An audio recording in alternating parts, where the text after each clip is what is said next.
Hi hello నమస్తే welcome to విజయ మా ఊరు ఆడియో బుక్స్ ఛానల్. నేను విజయలక్ష్మిని.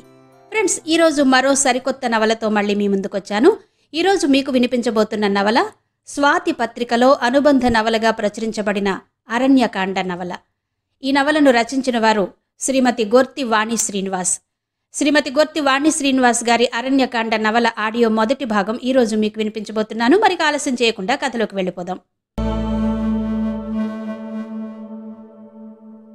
ఆకలి, సిగ్గు శరాలను చిదిమేసే ఆకలి, తప్పు ఒప్పులను తరిమేసే ఆకలి, బుద్ధిని మసి చేసి విచక్షణను వదిలేసి మనసును కుదిపేసి కోపాన్ని ఎగదోసి మనిషిని దిగజార్చి ఎలాగోలా తీర్చుకోమనే ఆకలి, పేగుల్లో పుట్టే పెనుమంట, పేదరికానికి ఎప్పుడూ జంట, నిరుపేదలకు జీవితమే పోరాట యాత్ర, దాన్ని జయిస్తే అదొక చరిత్ర.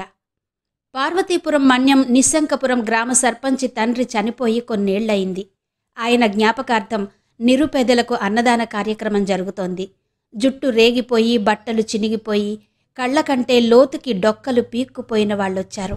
ఆకుల్లో పెట్టించిన భోజనాన్ని తెచ్చుకుని తలో చెట్టు నీడనా కూర్చుని తింటున్నారు.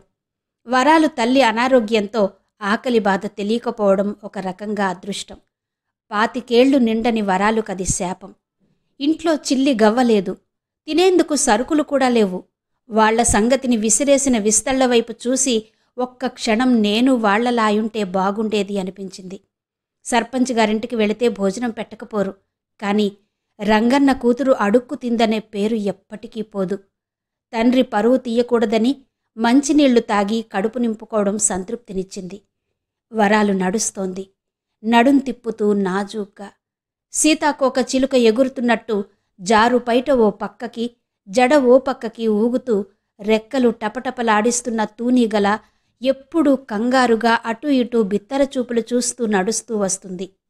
వయస్సుతో పాటు వచ్చిన అందం, చామనఛాయ రంగు, పెద్ద కళ్ళు, బూరె బుగ్గలు, అన్నిటికన్నా చక్కటి చిరునవ్వుతో మన్యం ప్రాంతంలో పూసిన నిత్యమల్లె పువ్వులా ఆమె. ఒకప్పటి విజయనగరం జిల్లా, శ్రీకాకుళం జిల్లాలు కలిసిన ఇప్పటి పార్వతీపురం సాలూరు మండలం ఎంచింతల వలస అతి చిన్న గ్రామం. పార్వతీపురం మన్యం జిల్లా భామిని మండలం సమీప పట్టణం ఆముదాల వలస. విద్య, వైద్యం, బస్సు సౌకర్యాలు మునుపటి కన్నా కాస్త ముందుకొచ్చాయి ఆ గ్రామానికి. కేవలం 5 కిలోమీటర్ల దూరం వెళితే చాలు నాగరిక సౌకర్యాలను అందిపుచ్చుకునేందుకు. కానీ అప్పుడప్పుడు ఈ 5 కిలోమీటర్ల దూరమే గర్భిణీ స్త్రీల పాలిట శాపంగా మారుతుంది. లోకల్లో ప్రైవేటు వైద్యులు 2 ఉన్నా వారు సరైన వైద్య విద్యా పట్టభద్రులు కాకపోవడం వల్ల దగ్గరలోని ప్రాథమిక ఆరోగ్య కేంద్రానికి అత్యవసరంగా వెళ్లాల్సి వచ్చినప్పుడు మాత్రం ఇబ్బంది తప్పదు. చిత్తడిగా ఉండే మట్టి రోడ్లపై కష్టతరమైన నడక సాగిస్తుంటారు అక్కడి వారు.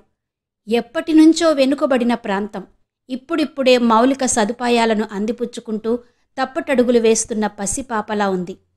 కేంద్ర రాష్ట్ర గిరిజనాభివృద్ధి ఫలాలను కొద్దిగా చవి చూస్తోంది. వరాలు రైతు కూలి రంగన్న కూతురు. రంగన్న ఒకప్పుడు 2 ఎకరాల రైతు. తాగుడు వ్యసనం అతన్ని బికారిగా చేసింది. భార్యని చంపుకునేలా చేసింది. కొడుకుని అడవిలో అన్నలలో కలిపింది. పెద్ద కూతుర్ని అనామకుడితో పారిపోయేలా చేసింది అంటే పుట్టిన ఊళ్ళో దర్జాగా పెరిగి పెద్దయిన రంగన్నని తాగుడికి బానిసను చేసేసింది ఒక్కటే. అతను ఎంతగానో ప్రేమించే అతని తల్లి మరణం. ఒకప్పుడు గ్రామానికి నీటి సౌకర్యం లేదు. దూరంగా ఉన్న గోముఖి నదిలో నుంచి నీళ్లు తీసుకొచ్చేవారు అక్కడి ఆడవాళ్లంతా. రోజుకు 30 కుండల నీళ్లు మోసేది. సొంతింటి అవసరాలకు నీళ్లు మోసాక సర్పంచ్ గారింటికి కూడా రోజు కావిళ్లతో నీళ్లు మోసేది. కొన్నాళ్లు గడిచాక నడుం జారిపోయి నీళ్లు మొయ్యలేక పాచి పనులు చేసింది. ఒకరోజు చీకట్లో పాము కరిచి అక్కడికక్కడే చనిపోయింది. తల్లి మరణం అతని జీవితంలో వెలితిని నింపింది. భార్య ఉన్న ఆమె అమాయకురాలు. భర్త బాధని అర్థం చేసుకుని అతణ్ణి ఓదార్చడం ఆమెకు తెలీదు. మనసు చెదిరిన రంగన్న భార్యని 3 పిల్లల్ని పట్టించుకోకుండా కొన్నాళ్లు ఎటో వెళ్ళిపోయాడు. అతని కొడుకు గోపికి 16 ఏళ్లు. ఉడుకు రక్తం. చిన్న వయసులో పెద్ద వయసున్న మగపిల్లలతో స్నేహాలు అతణ్ణి చెడ్డతోవ పట్టించాయి. చదువు అబ్బకపోగా తిరుగుబాటు ధోరణి అలవర్చుకున్నాడు. పేదరికానికి కారణం పెత్తందారుల ధనదాహమని, దోచుకునేవాళ్ల నుంచి డబ్బు కొల్లగొట్టి ఊరి ప్రజలకు పంచుతానని బయలుదేరాడు. కొందరు గ్రామ యువకులను కూడగట్టుకుని పక్కనున్న అడవిలో మకాం పెట్టి ఇంటికి రావడం తగ్గించాడు. ఇవేమీ తెలియని తల్లి అతని కోసం అడవికి అన్నం పట్టుకెళ్ళి ఇచ్చేది. తిరుగుబాటుదారుడుగా మారి రాత్రిపూట నగరానికి వెళ్ళి గొప్పవాళ్ల ఇళ్లను కొల్లగొట్టేవాడు. ఆ డబ్బును తన గ్రామ ప్రజల బాగు కోసం ఉపయోగిద్దామనుకున్నాడు. కాని అతని తోటి తిరుగుబాటుదారులు అందుకు ఒప్పుకోలేదు. ఈ డబ్బుతో మనం గన్నులు, పిస్టళ్లు, మనకు కావలసిన ఇతర వస్తువులు చాలా కొనాలి. మనం ఇంకా పటిష్టమైన బృందంగా ఏర్పడాలంటే వేరే బృందాలను మనతో కలుపుకోవాలి. వాళ్లకి మందు సంబరాలు చెయ్యాలి. అందుకే కొంత డబ్బు కావాలి అని అతన్ని వారించారు. అది అలా ఉంటే వరాలు అక్క సీతాలు గ్రామంలో ఉండే కొందరి మేక మందలకు కాపలా కాస్తుండేది. పొద్దున మేకల్ని కొండ దగ్గరికి తోలుకెళ్లి మేపి సాయంత్రానికి తోలుకొచ్చి వాళ్లకు అప్పచెపుతూ ఉండేది. అలా చేసినందుకు తలా కొంత డబ్బు ఇచ్చేవారు. ఒకరోజు ఉదయం మేకలు తోలుకెళ్లిన ఆమె ఇంటికి తిరిగి రాలేదు. సాయంత్రానికి మేకల మందలు కొండ దగ్గర అరుస్తుంటే ఊరు వాళ్లు చూసి తోలుకొచ్చారు. ఆమె ఏమైందో తెలీదు, ఎటుపోయిందో తెలీదు. ఎవరో చెప్పారు పార్వతీపురం బస్సెక్కి విశాఖ వెళ్ళిందని. కొందరు గ్రామస్తులు విశాఖ వచ్చి వెతికినా ఆమె జాడ తెలియక తిరిగి వచ్చేశారు. ఎవరో గాజువాకలో ఉందని, కొందరు సింహాచలంలో చూశామని రకరకాలుగా చెప్పారు. గట్టిగా గాలించేందుకు తండ్రి ఊళ్ళో లేకపోవడం, తల్లి మందకొడితనం వలన ఆ విషయాన్ని అక్కడితో వదిలేశారు గ్రామస్తులు. ఈలోగా రంగన్న భార్యకు కిడ్నీకి సంబంధించిన వ్యాధి వచ్చింది.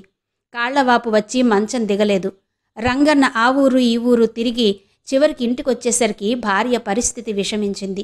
చేతిలో చిల్లి గవ్వలేదు. ఏవో మూలికలు తెచ్చి వాడారు. పసరు వైద్యంలాంటివి చేసినా ఫలితం లేకుండా పోయింది. ఆమె చనిపోయిందన్న బాధలో కొన్నాళ్లు పూటుగా తాగి స్పృహ లేకుండా ఉన్నాడు రంగన్న. వరాలు పొద్దున్నే లేచి ఇంటి ముందు నీళ్లు చల్లి ముగ్గేసి మొహం కడుక్కుని లోపలికొచ్చింది. తండ్రి ఇంకా లేవలేదు. ఆకలి వేస్తోంది. తినడానికి ఇంట్లో ఏమీ లేదు. సుందరక్క ఇడ్లీ కొట్టుకేసి నడిచింది. వరాలిని దూరం నుంచే చూసిన సూర్యుడు 2 ఇడ్లీలను పొట్లం కట్టాడు. ఏంద్రోయ్, నాకు చెప్పకుండా ఇడ్లీలు దాచేస్తున్నావు, యాసాలేస్తున్నావా అంది సుందరి కొట్లో పనిచేసే కుర్రాడు బక్కపలచిన సూర్యుడు వీపు మీద ఒక్క చరుపు చరిచి. లేదక్కా, పాపం వరాలు వస్తోంది. అమ్మలేనిది, అయ్య పట్టించుకోవట్లేదు. మనం కూడా అట్ట వదిలేస్తే ఎట్టా? ఆహా, పెద్ద దానకన్నడు వచ్చేసినాడు. మరి ఇటియ్యి. పొట్లం లాక్కుంది సుందరి. సూర్యుడు ముఖం మాడిపోయింది. తింగరేషాలేస్తే తోలు తీస్తా, లోపలికి పోయి పప్పు రుబ్బు అంటూ సూర్యుడిని కేకలేసింది. వరాలు కొట్టు ముందుకొచ్చి, సుందరక్క 2 ఇడ్లీలివ్వా అంది దీనంగా మొహం పెట్టి. డబ్బులు తెచ్చావా అంది సుందరి. లే అక్క, అయ్య తాగి పడిపోయాడు, నా కాడ డబ్బులేడుండై అంది గొణుగుతున్నట్టు. ఇప్పటికి 14 సార్లు ఇడ్లీలు పట్టుకుపోతివి, ఆ డబ్బు జమయ్యలేదు, మళ్ళీ ఇమ్మంటున్నావు. ఎట్టా తీరుస్తావేంటి? తీరుస్తాలే అక్క, ఇప్పుడు ఆకలిగా ఉంది అంది వరాలు. ఎలా తీరుస్తావు? నీ కాడ ఏముందని? అంతా మీ అయ్య తాగుడికే సరిపోయే. నువ్వియ్యక్క, నేను డబ్బులిస్తా గాని అన్నాడు సూర్యుడు. ఒళ్ళెలా ఉందిరా? నీకే తికాణా లేదు, పో లోపలికి పో సూర్యుడిని కసిరిందామె. ఇంత కరుకుగుండిదానివేంటక్కా అని తిట్టుకుంటూ లోపలికి పోయాడు వాడు. వరాలు పంపు దగ్గర మంచినీళ్లు తాగి బాదం చెట్టు కింద కూర్చుంది. దీన్ని ఈ కొట్టుకేసి రాకుండా చేద్దామంటే కుదరట్లేదు. మా 5-6 సంతంతా నా పాల పడ్డారు. కొట్టు ముందు దిష్టి బొమ్మలా కూకుంటావేటే? ఇదిగో ఇలారా, ఇందా తీసుకో, మళ్ళీ ఈ ఛాయలకొస్తే ఊరుకోను అంది సుందరి. ఏవో తిట్లు తిడుతూనే పెనం మీద అట్లు పోసింది. అక్క, కడుపు నిండిపోయింది. రేపటిదాకా తినకపోయినా పర్లేదు, రాత్రికి మంచినీళ్లు తాగేస్తే సరిపోతుంది అంది వరాలు. ఎహె, నీకు మీ అయ్య తినక్కర్లేదా? అవునక్క, ఆ సంగతే మర్చిపోయాను. నీ కొట్లో ఏదన్నా పని చెప్పక్క, చేస్తాను. అయ్యకి కూడా ఇడ్లీలు పట్టుకెళ్తాను అంది వరాలు. ఏంది, నువ్విక్కడ పని చేస్తావా? ఇక అయినట్టే. ఆడున్నాడుగా, ఆడికే పనిలేక కొవ్వెక్కి కొట్టుకుంటున్నాడు. ఇక నువ్వు కూడానా? అసలు మీది గుట్ట కింద ఇల్లైతే గొట్టెక్కి ఇక్కడి దాకా ఎందుకు వస్తున్నావు? ఇక రామాక, ఇదే ఆఖరి రోజు అనుకో.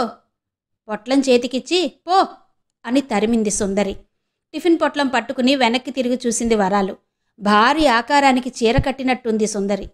నల్లటి మొరటు మొహానికి రూపాయి కాసంత బొట్టు పెట్టుకుని 2 ముక్కులకు బేసరు పెట్టుకుంది. కుడిపైట వేసుకుని చేతులకు సత్తుగాజులు, ఒళ్లంతా పచ్చబొట్లు. గొంతు విప్పితే ఎప్పుడూ కాఠిన్యం తప్ప మంచిగా మాట్లాడదు. తన కొట్టుకొచ్చిన వాళ్ళకి అట్లతో పాటు తిట్లు కూడా పెడుతుంది. ఆ ఊళ్ళో మరో టిఫిన్ కొట్టు పెట్టే ధైర్యం ఎవ్వరూ కూడా చెయ్యరు. ఎందుకంటే సుందరి ముందే వెళ్ళి అందరికీ వార్నింగ్ ఇచ్చింది కనుక. తన కొట్టుకు పోటీ ఉండకూడదని బోర్డు రాసి మరీ పెట్టింది. భర్త ఎటో పారిపోతే 8 ఏళ్ల కొడుకును చూసుకుంటూ టిఫిన్ సెంటర్ నడుపుతోంది సుందరి. కనికరం లేని మనిషిగా చలామణి అవుతూ మగవాళ్లని కూడా నిలబెట్టి కడిగేస్తుంది. ఒక్క సర్పంచ్కి మాత్రం కాస్త భయపడుతుంది. అది అతను ఆమెకు అప్పు ఇవ్వడేమో అనే భయంతోనే. ఇడ్లీ పొట్లం తీసుకుని వరాలు ఇంటికి పరిగెత్తింది. మంచం మీద అడ్డంగా పడుకుని నిద్రపోతున్న తండ్రిని లేపింది. అతను లేచి మొహం పుల్లతో పళ్ళు తోముకుని వచ్చి వసారాలో కూర్చున్నాడు. ఇడ్లీ పొట్లం విప్పి అతని ముందు పెట్టి, తినయ్యా అంది కూతురి వంక ప్రేమగా చూస్తూ.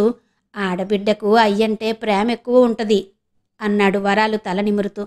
అయ్యా, ఈ తాగుడు మానేయొచ్చుగా, ఉన్నది ఇద్దరం, ఒకరితో ఒకరం మాట్లాడుకోకుండా ఇలా అయితే ఎలాగయ్యా? దిగులుగా తండ్రిని పట్టుకుని కూర్చుంది. మానేస్తానమ్మా, ఈ మహమ్మారి నన్ను ఎలా పట్టుకుందో తెలీదు గాని మానాలనుకున్నా కుదరట్లేదు. దీనివల్ల నా కుటుంబం మొత్తం పాడైపోయింది. అన్నీ తెలిసినా రాత్రి అయ్యేసరికి ఏదో దిగులు కమ్మేస్తుంది, ఏడుపు వస్తుంది, భయంగా ఉంటుంది. ఏవేవో గుర్తొచ్చి గుండె గుబులు పెరిగిపోయి ఇక ఉండబట్టలేక వెళ్ళి తాగేస్తాను. తాగేటప్పుడు కూడా నీ ముఖం గుర్తొచ్చి ఇంకా ఏడుపు వస్తుంది. ఇంకా ఎక్కువ తాగితే గాని ఆ బాధ మర్చిపోలేనమ్మా అని తన బాధ చెబుతున్న తండ్రి భుజంపై తలవాల్చి వింటూ, అయ్యా నీకెన్నేళ్ళు అంది. ఉంటాయి, ఓ 50 ఉండవు. 50 ఏళ్లవాడివి నీకే అంత భయం వేస్తుంటే నాకెంత భయంగా ఉంటుందో ఆలోచించు. ఇంట్లో అమ్మ లేదు, అక్క లేదు, తమ్ముడు లేడు. నువ్వే రాత్రికో వస్తావు. ఇంట్లో ఒక్కదాన్నే ఉంటే పిచ్చి పిచ్చిగా ఉంటోందయ్యా అంది కళ్ళు తుడుచుకుంటూ. అయ్యో నా తల్లి, ఇంకెప్పుడు తాగను. పెందరాడే ఇంటికొచ్చేస్తా. కూలికెళ్ళి డబ్బు తెస్తా. నా తల్లికి మంచి సంబంధం చూసి పెళ్లి చేస్తా అన్నాడు. అయ్యా, నువ్వు పొద్దున్న లేవగానే తాగావా అంది. అతను నోటికి గుడ్డ అడ్డం పెట్టుకుని, వాసనొస్తుందా అన్నాడు. కాదయ్యా, ఎన్నటికీ జరగని మాటలు చెప్తుంటే తాగావేమోనని. లేదు తల్లి, ఈ రోజు నుంచి నీ అయ్య మారిపోతాడు, కొత్తగా పుడతాడు. మనం మళ్ళీ ఈ ఊర్లో గౌరవంగా ఉంటాం చూడు అన్నాడు పిడికిలి బిగిస్తూ.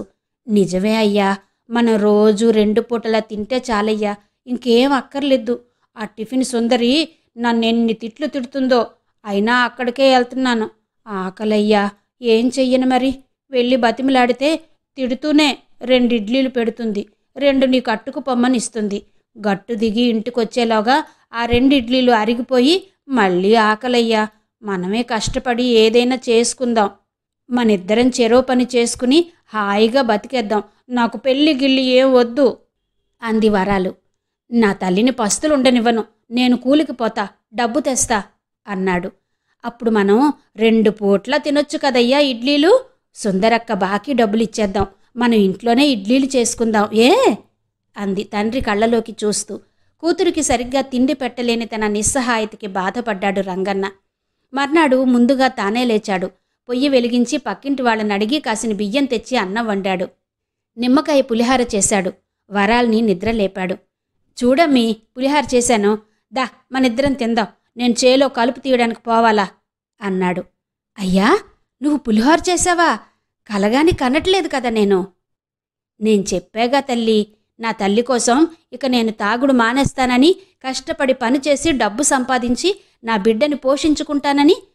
నిజంగా ఎంత సంతోషంగా ఉందో చెప్పలేనయ్యా. మనన్నం మనమే వండుకుని తింటే ఎంత బాగుంటుందో. మనల్ని ఎవ్వరూ తిట్టరు. ఇందాకే నాకు సుందరక్క కల్లోకొచ్చిందయ్యా. ఈరోజు కూడా టిఫిన్కి వెళ్ళినట్టు, అక్కడ పెద్ద గొడవైనట్టు, సుందరక్క పొయ్యిలో కట్టి తీసి వాత పెట్టినట్టు నాకు చాలా భయం వేసింది అంది వరాలు.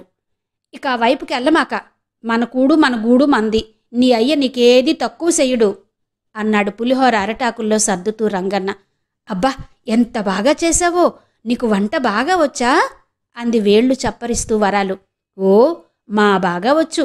మా యమ్మ నదికెళ్ళి వచ్చేలోగా నేనే వంట చేసేవాణ్ణి. మా యమ్మ కూడా నీలాగే నా వంట మెచ్చుకునేది. చాలా రోజుల తర్వాత కడుపు నిండా తిన్నానయ్యా, ఇక చాలు అంది వరాలు కళ్ళు తుడుచుకుంటూ. కూతురి వంక ప్రేమగా చూస్తూ విస్తట్లో ఇంకాస్త వడ్డించాడు. చాలయ్యా, కడుపు నిండిపోయింది, రేపు కూడా చేస్తావా అని అడిగింది. రేపు పాలు బెల్లం అట్టుకొచ్చి పరమాన్నం చేస్తా అన్నాడు రంగన్న. అయ్యా, రోజుకో రకం తిండి తింటామా? ఏది ఆ సర్పంచ్ గారింట్లోలా అంది సంతోషపడుతూ వరాలు. ఎందుకు తినవు?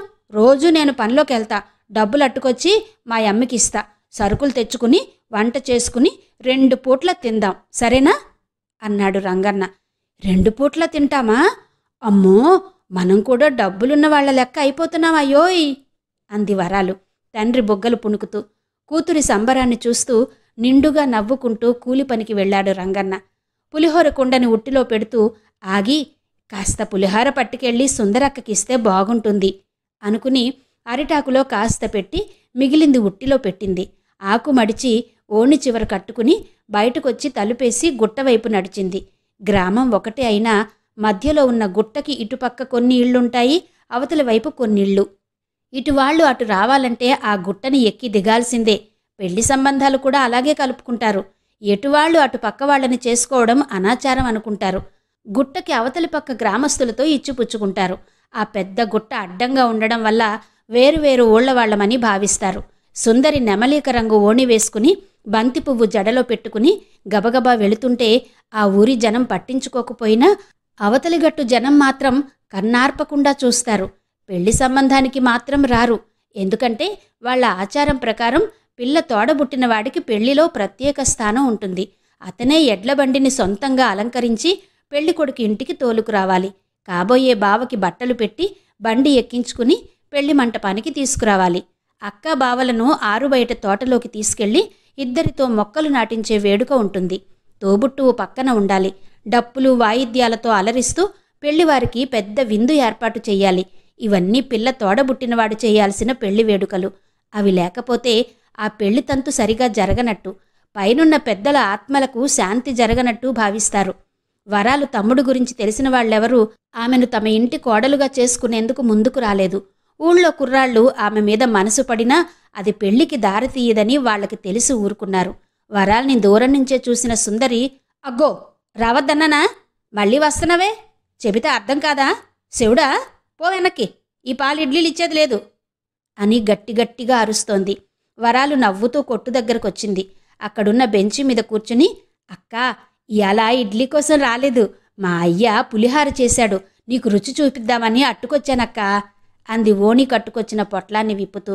వరాలు మాట విని సూర్యుడు బయటకొచ్చాడు. నాకు అన్నాడు. నువ్వేంద్రా పని మానేసి పళ్ళికిలిస్తున్నావు, లోపలికి పోముందు అని గట్టిగా కసిరింది సుందరి. ఏంటక్కా ఎప్పుడు చూసినా తిడతావు, నాకు పులిహోర పెడతావా వరాలు అంటూ చెయ్యి ముందుకి చాపాడు సూర్యుడు. అతని అరచేతి మీద అట్లకాడతో వాత పెట్టింది సుందరి. అమ్మో చచ్చాను అని అరిచి లోపలికి పరిగెత్తి నీళ్ల బేసిల్లో చెయ్యి ముంచాడు. ఎందుకక్కా నేనంటే నీకింత పగ అన్నాడు కమిలిపోయిన చేతిని ఊదుకుంటూ. నోరెత్తావో దబ్బనంతో మూతుకుంటేస్తా, పని మానేసి పళ్ళికిలిస్తావా పండుకోతి సన్నాసి అని. ఏందే నువ్వు, నీ పులిహోర గోలా అక్కడెట్టుపో, పుట్టిన నాళ్లకు పురుషుడు యజ్ఞం చేసినట్టు మీ అయ్య ఇప్పటికి నీకు అన్నం పెట్టాడన్నమాట అంది. అవునక్క, మా అయ్య తాగుడు మానేసి కూలి పనికి పోయాడు, నాకు 2 పూటలా తిండి పెడతానని చెప్పాడు. ఈ పులిహోర కూడా నా కోసం చేశాడు, నీకు రుచి చూపిద్దామని అట్టుకొచ్చా అంది వరాలు రుచి చూస్తున్న సుందరి మొహంలో భావాల్ని చూస్తూ. బావుందే, మా బాగా చేశాడు మీ అయ్య, ఇక నీ పొట్ట తిప్పలు తీరినట్టే. కానీ మీ అయ్య బుద్ధి అట్టాగే ఉంటుందో మళ్ళీ సారాయి కొట్టుకి లాక్కుపోతుందో జాగ్రత్తగా చూసుకో అంది సుందరి పెనం మీద అట్లు పోస్తూ. ఏమో, ఈరోజు మాత్రం గట్టిగా చెప్పాడు, నన్ను చక్కగా చూసుకుంటానని, నాకు పెళ్లి కూడా చేస్తానని అంది జడని సరిచేసుకుంటూ. అవునా, మంచిదే, మీ పెళ్ళైపోతే సంతోషమే అంది సుందరి. నాకు పెళ్ళెందుకక్కా, 2 పూట్ల తిండి తిని చాలా కాలమైంది, ఆ ఒక్క కోరిక తీరితే చాలు నాకు. అయ్యను చూసుకుంటూ అట్టాగే ఉండిపోతా, నాకింకేం అక్కర్లేదు అంది వరాలు. అట్టాగే ఉండిపోతే నీ అందం అడవిగాసిన ఎన్నెలైపోదా, చేసుకోవాలి సుందరి అంటుండగానే, నాతో రా, పెళ్లి కాకుండానే తల్లివైపోదు గాని తాగి ఊగుతూ అక్కడికొచ్చిన పాపారావు మాటలకి సుందరి, ఒరై ఒళ్ళు తింవిరెక్కిందా, పిచ్చివాగుడు మాని ఇక్కడి నుంచి పోతావా పోవా అంది గుడ్లూర్మి చూస్తూ. నువ్వేందే ఈ మధ్య తెగరెచ్చిపోతున్నావు, నిన్ను పిలవలేదనా? నీ సంగతి తర్వాత గాని దాన్ని నాతో పంపించు, నీకు టిఫిన్ గిరాకీలు బోల్డ్ పంపుతా అన్నాడు పాపారావు. నువ్వు పంపేదేట్రా? అవతలికి పోయి సావు సచ్చినోడా అంటూ పొయ్యిలో మండుతున్న కట్టె తీసి పాపారావు మీదకి విసిరింది. అది వాడి పంచె మీద పడి నిప్పంటుకుంది. లబోదిబోమంటూ కింద పడి దొర్లాడు. పక్కనే ఉన్న సారాయి దుకాణంలో మందు తాగుతున్న అతని మిత్రులొచ్చారు. ఏంది సుందరి, ఈ మధ్య నీకు గేర జాస్తిగా ఉంది, నిప్పు కట్టిసిరేసావు. అడికి ఏదన్నా అయితే నువ్వు జైల్లోకి వెళ్ళి కూకోవాలి. జర నెమ్మలించు, ఒంటరాడిదానికి అంత పొగరుండకూడదు. కింద పడ్డ పాపారావుని లేపుతూ సుందరిని బెదిరించారు. పాపాత్ముడు అప్పుడే ఎందుకు సస్తాడు? ఆడింకో పాలి నా కొట్టుకాడికొచ్చి పిచ్చి కోతలు కూస్తే పుచ్చ పగులుతుందని చెప్పు అంది సుందరి కట్టెలు పోయిన గొట్టంతో ఊదుతూ. ఈ నిన్నేమనలేదుగా, దాన్నంటే నీకెందుకు అంత కోపం తనుకొస్తుంది? ఎక్కువ మాట్లాడుకు నా దగ్గర. అది నా బిడ్డ లెక్క, దాన్నంటే నన్ను అన్నట్టే. దానివైపు ఎవడన్నా కన్నెత్తి చూస్తే గుడ్లు పీకేస్తా. సుందరి రూపాన్ని చూసి భయపడి వెళ్ళిపోయారు వాళ్ళు. యాదవలు ఊరికే పనికొచ్చేటోడు ఒక్కడు లేడు. ఆడపిల్ల కనిపిస్తే చాలు అచ్చోసిన ఆంబోతుల్లో వస్తారు మా ఇద్దరు సచ్చినోళ్ళు. సుందరి తిట్లకి అందరూ పోగై చూస్తున్నారు. వరాలు, నువ్వేడనే కూకుంటే ఎట్ట, ఇంట్లోకి పద అని వరాల్ని లోపలికి తీసుకెళ్ళింది సుందరి. అక్క, నువ్వింత మంచిదాను అనుకోలేదు. నా కోసం వాళ్లతో పోట్లాడావు. అప్పుడు నిన్ను చూస్తే నాకు భయం వేసింది. నీకు వాళ్ళు బాగా దడిశారక్కా అంది వరాలు. ఈ మాత్రం నోరు లేకపోతే బతకలేమే. ఆడదాన్ని తక్కువగా చూసేటోళ్ళకి ఇలాగే గట్టిగా సమాధానం చెప్పాలి అంది. సుందరక్క, ఏమో అనుకున్నాను గాని వరాలంటే నీకెంత ప్రేమే. దానికోసం ఇవాళ గొప్ప తగుబెట్టుకున్నావు. కానీ అది రాగానే ఎప్పుడు తిడతావెందుకు అన్నాడు సూర్యుడు. ప్రేమ ఉండబట్టే ఈడకి రావద్దని తిడతానురా. ఈ బజారు సారాయి దుకాణాలే, అందరూ తాగుబోతే ఎదవలే. మన వరాల మీద ఎవడికన్నైనా పడుద్దేమో అని నా భయం. ఈరోజు చూడరాదు ఆ పాపారావు గాడి తిక్క మాటలు. అందుకేనే ఈ పక్కకి రావద్దంటాను. నువ్వు ఉట్ట అమాయకురాలివి. త్వరగా నీకు పెళ్లి చేసేయమని మీ నాన్నతో చెప్తా ఉండు అంది సుందరి. నాకెందుకక్క పెళ్ళి, మనల్ని ఎవడు నెత్తుకెట్టుకుని చూడ్డు అంది వరాలు. అదేంటే అట్టంటావు? పెళ్ళైతే రక్షణ ఉంటుంది అంది సుందరి. మరి నీకేదక్క రక్షణ? నీకు పెళ్ళయిందిగా. వరాలు మాటకి అంతటి మనిషి వలవలా ఏడ్చింది. బాగా చెప్పావే. నన్ను కట్టుకున్నాడు నా నోటికి దడిసి పారిపోయాడు అనుకుంటారు గాని ఆడేసిన తలతిక్కేశాలు ఎవ్వడికి కనబడవు. ఒళ్ళు పుచ్చిపోయి పుట్టెడు జబ్బు తెచ్చుకున్నాడు. అయినా నేను ఇడిసిపెట్టలేదు. కానీ నన్ను వ్యాపారంలో దింపాలని చూశాడు చూడు, అప్పుడే నేను భద్రకాలనయ్యాను. ఆయన మెడపట్టి ఇంట్లోంచి గెంటిశాను. నా కాళ్ళ మీద నేను బతుకుతున్నాను. నోరు చేసుకుంటేనే ఊరు ఉండనిస్తుందని తెలుసుకున్నాను. ఇదిగో ఈ చంటోడు కోసం బతుకుతున్నాను. సుందరి మాటల్లోని బాధను అర్థం చేసుకున్న సూర్యుడు, నువ్వు కొబ్బరికాయవి, పైన గట్టి పెంకు, లోపల తీపి నీళ్లు. నీ కథ విన్నాక సానా బాధగా ఉందక్కా అన్నాడు. నువ్వుండ్రా, బాధపడుతూ కూకుంటే ఏటొస్తుంది? కష్టపడి ఒళ్ళొంచి పని చెయ్యాలా, సంపాదించాలా? మనల్ని నమ్ముకున్న వాళ్ళని ఓ దారి చెయ్యాలా? అది అసలైన పద్ధతి. ముందు దీని పెళ్లి గురించి చూడాలి అంది. చదువులేని నన్నెవరు చేసుకుంటారక్క? కూలో నాలో చేసుకునేటోడు చేసుకున్నా అప్పుడు నేను కూలి పనికి వెళ్ళాలా? దాని బదులు నా సొంతంగా ఏదన్నా పని చేసుకుని అయ్యతో కలిసి ఉంటే అదే హాయి కదక్కా అంది వరాలు. ఎప్పటికైనా పెళ్ళి తప్పదే పిచ్చిమొహమా. ఎప్పుడో నది పొంగుద్దని ఊరిడిచి పారిపోతావా? నీకు మంచి మొగుడే వస్తాడులే, ఏం భయపడబాక. తోడబుట్టినోడులే నన్ను ఎవరు చేసుకున్నందుకు ముందుకు వస్తారక్క నీ పిచ్చి గాని అంది వరాలు. నేనున్నాగా వరాలు, నేను నీ తోడబుట్టినోడు లెక్క అనుకోవే. నేనే దగ్గరుండి బావను బండెక్కించుకుని ఎత్తుకొస్తా అన్నాడు సూర్యుడు హుషారుగా. ఓ నీ బండబడా నువ్వా అంటూ ఒళ్ళంతా కదిలిపోయేట్టు నవ్వింది సుందరి. మరి కాదేటి, సొంత తోబుట్టు లేకపోతే పెళ్ళి ఆగిపోద్దా ఏటి? ఉన్నాళ్ళతో కానించుకోవాలి గాని అన్నాడు సూర్యుడు. బాగా చెప్పావురా. ఈ ఆటి నుంచి వరాలకి నువ్వు రక్షణగా ఉండాలి మరి అంది సుందరి. అట్టగే అక్క, ఎవడన్నా వస్తే మాడు పగలగొట్టను అన్నాడు జబ్బల్ని చరుచుకుంటూ. ఓర్ని, పెద్ద భీవుడొచ్చాడండి. ఇందాక గొడవ అవుతుంటే రాలేదేరా మరి అంది సుందరి. నువ్వుండగా నేనెందుకక్క? 10 మందినైనా ఒంటి చేత్తో మట్టి కరిపించేస్తావుగా. నీ వల్ల కాకపోతే నేను వద్దామని సిద్ధంగా ఉన్నాను. సూర్యుడి మాటలకి నవ్వారిద్దరు. ఇంటికెళ్తానక్క అంటూ లేచింది వరాలు. ఆగు, నీతో అక్కడి దాకా నేను వస్తాను. ఉరై బక్కుడా, కొట్టు చూసుకో, నేనిప్పుడే వస్తా అంది సుందరి. అలాగే అక్క, నువ్వెళ్ళు అన్నాడు సూర్యుడు. వరాలుని గుట్ట దాటించి రావడానికి తోడుగా వచ్చింది సుందరి. ఇద్దరూ కలిసి నడిచి వస్తూ, నేను నిన్ను చాలాసార్లు తిట్టాను కదా, నీకు కోపం రాలేదా అడిగింది సుందరి వరాల్ని. కోపమేం లేదక్కా అంది వరాలు. నీ మనసు మంచిదే, నా కోసం పులిహోర తెచ్చిచ్చావు. నువ్వీడకు ఇంకెప్పుడు రామాక, నేనే వచ్చి నిన్ను చూసి వెళ్తుంటాను. ఇక్కడ పోకిరీలు ఎక్కువ ఉన్నారు, నువ్వు జాగ్రత్తగా ఉండు అంది. అలాగే అక్క, అయ్యా ఇప్పుడిప్పుడే మనుషుల్లో పడుతున్నాడు. పూర్తిగా తాగుడు మానేస్తే మాకే కష్టాలు ఉండవక్కా చెప్పింది వరాలు. నాకు నువ్వు సాయం చేస్తావా అడిగింది వరాలు. చెప్పు, నాకు చేతనైతే చేస్తాను అంది సుందరి. నాకేదన్నా పని చూడక్క, నేను కొద్దిగా సంపాదిస్తాను. నువ్వేం చేస్తావే? మీ అయ్య 5 కిలోమీటర్ల దూరంలో ఉన్న బడికే పంపలేదు నిన్ను. 5వ క్లాస్తోనే నీ చదువు ఆపేశాడు. ఇక ఎక్కడన్నా పని చేయనిస్తాడా? పోనీ మేకలు కాసుకొస్తాను. పొద్దస్తమానం ఇంట్లో ఉండే కంటే అది నయం కదా అంది వరాలు. మీ అక్క చేసిన పని ఎవరు మర్చిపోలేదే. అది వాటిని ఇడిసిపెట్టి ఎవరితోనే వెళ్ళిపోయిందనే నిందా పోలేదు. ఇప్పుడు నువ్వు మేకలు మేపుకొస్తానంటే నిన్ను నమ్మి నీకిస్తారా? వాళ్ళని నమ్మిస్తానక్క. నేను మా అక్కలా చెయ్యనని నమ్మకంగా చెప్తాను. నువ్వు కూడా వాళ్ళకో మాట చెప్పక్క. మెల్లిగా నా బతుకు తెరువు నేను చూసుకోవాలా. అయ్యకి కూడా కొంత సాయపడాలా. నిజం చెప్పాలంటే నిన్ను చూశాక, నీ కథ విన్నాక నాకు ఈ ఉపాయం వచ్చింది. ఎవరైనా వాళ్ళ కాళ్ళ మీద వాళ్ళు నిలబడాలి. వీలైతే ఇతరులను కూడా ఆదుకోవాలి. అది ఆడైనా మగైనా అంది వరాలు. ఇంత చిన్న వయసులోనే నీకు చాలా తెలివబ్బిందే. నువ్వు చెప్పింది నిజం. ఎవరైనా సరే బతుకు పోరాటం తప్పకుండా చెయ్యాల్సిందే అంది సుందరి. ఇప్పటి వరకు మా ఇంట్లో మేం పడిన కష్టాల్ని చూసి చూసి పెద్దరికం వచ్చేసిందక్క.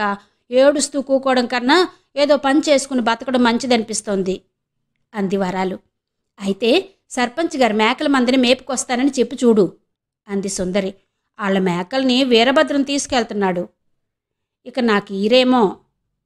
అట్టగా, సరే అన్ని పనిలోంచి తప్పిద్దాం లేవే. అదెట్టక్క? ఆ పని నాకు వదిలేయి. ఆ ఎదవమన్న నా కొట్టుకొచ్చి నన్ను చూసి మెలికలు తిరిగాడు. తిట్టి పంపించేశా. ఆ పాలొస్తాడుగా, ఈ పాలొస్తాడుగా, లటుక్కును పట్టి ఏదో రకంగా ఆ పనిలోంచి వాడిని తప్పిస్తాను. నీకెందుకు, నువ్వు ఈలోగా సర్పంచ్ గారి దగ్గరికెళ్ళి ఈ విషయం చెప్పుంచు. ఆడు మానేశాక నిన్ను పనిలో పెట్టుకుంటారు. అలాగే అక్క, వెళ్ళి మాట్లాడతాను. నీ సలహా బాగుంది.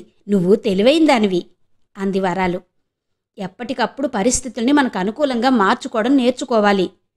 అలాగని ఎవరినీ పచ్చి మోసం చెయ్యకూడదు. జీవితంలో పోరాడాల్సి వచ్చినప్పుడు వెనక్కి తగ్గకూడదు. సుందరి చెబుతున్న ప్రతి మాట వరాలు మనసులో నాటుకుంది.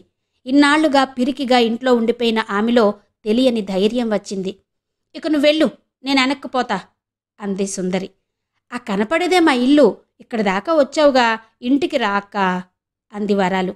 ఇప్పుడు కాదులేవే, మళ్ళొస్తా అని వెనక్కి తిరిగింది. అక్క, ఆ మేకల మాట మర్చిపోకు.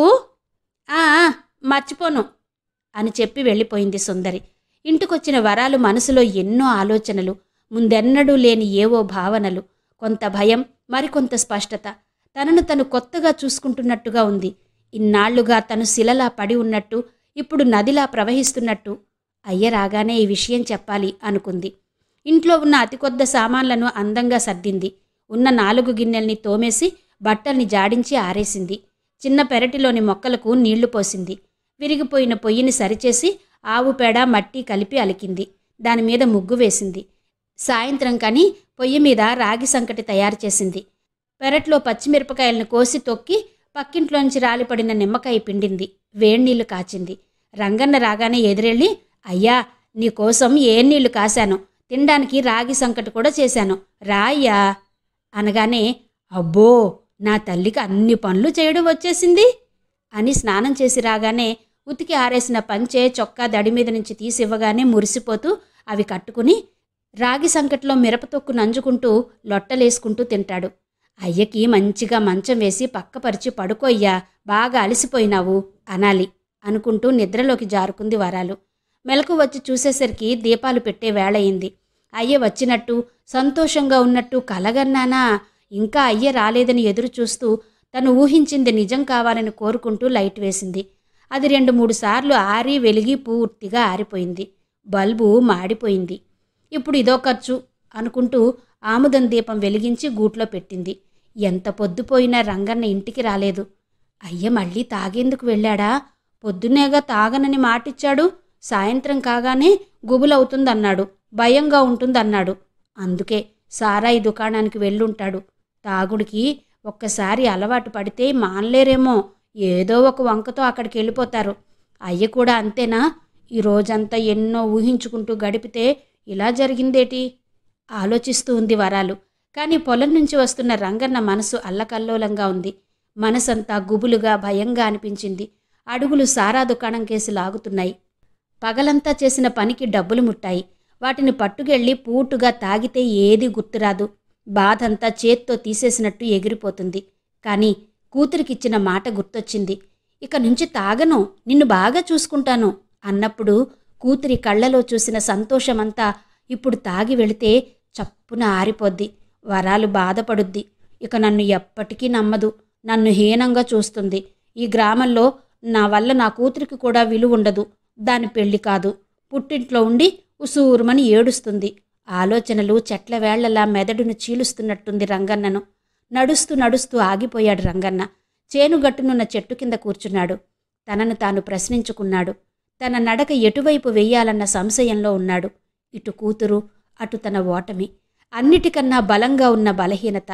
దానికిప్పుడు లొంగితే తనకిక విముక్తి లేదు. తనని చుట్టుముట్టినవన్నీ బలమైన కారణాలుగానే కనబడుతున్నాయి.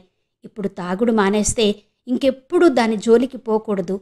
వెళ్ళి తాగేస్తే కూతురు ఇక జన్మలో తనని నమ్మదు. తలంతా భారంగా ఉంది. ఒళ్ళు కంపిస్తోంది.